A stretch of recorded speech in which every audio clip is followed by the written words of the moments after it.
اذا هذا اللي سولني واش لما غتفرج مع الجزائر ضد الكونغو واش غنكون مع الكونغو؟ ما عرفتش واش الكونغو. ساكون مع الكونغو قلبا وقالبا وعاطفه ومشاعر وكل شيء. كيف لا اسانده واساند الاعداء؟ اي منطق هذا؟ غلبوا الجزائر. انا بيني وبينكم والله ما كرهت الجزائر يخسروا يمشي بحالهم.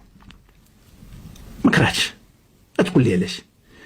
نقول لك اودي لانه غادي يدوزوا من الثمون ويدوزوا للربوع ويدوزوا للناس غيتلاقاو معنا. غيتلاقاو معنا غنسلخوهم سليخ. ترى كتهضر المنتخب المغربي راه هو العاشر ولا ال11 عالميا، هو الاول افريقيا.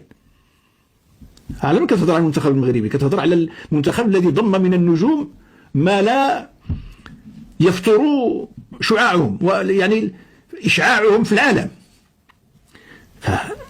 المغاربه يتلاقوا مع الجزائريين، المغاربه غيسلخوهم يعطيوهم شي 5 ولا 6 ل0، ولا ما تقلق 3 ل0 2 ل0 واخا واحد.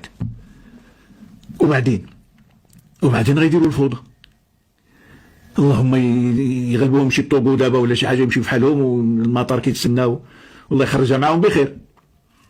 بصح الا بقاو معنا حتى النصف النهائي هذا وسلخناهم راه غيديروا الفوضى. واذا احسن يمشيو بحالهم دابا، يخرجوا على اليدين وحدين اخرين، يخرجوا على يدين وحدين اخرين.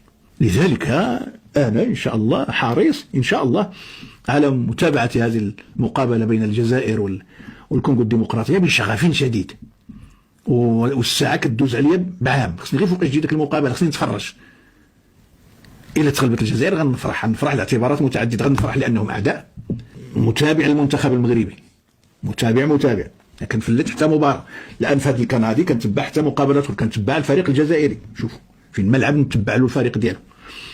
ومذكر بان كره القدم ما بقاتش هي مجرد فريق كيلعب مع فريق الرياضه والروح تخربق، ما كاين لا روح رياضيه ولا والو. داخله فيها السياسه والاقتصاد والسياحه والخدمه والتعمير والبنيه التحتيه، داخل فيها كل شيء، داخل فيها كل شيء. هذه الكره هذه ما فيش كلام.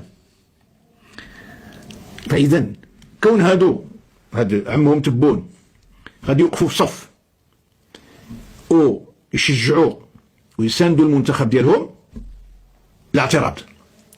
لكن انا ما نوقفش معاهم، انا ما نساندش المنتخب الجزائري، انا غادي نساند المنتخب ديال عمنا غادي نلعبوا مع الكونغو الديمقراطيه.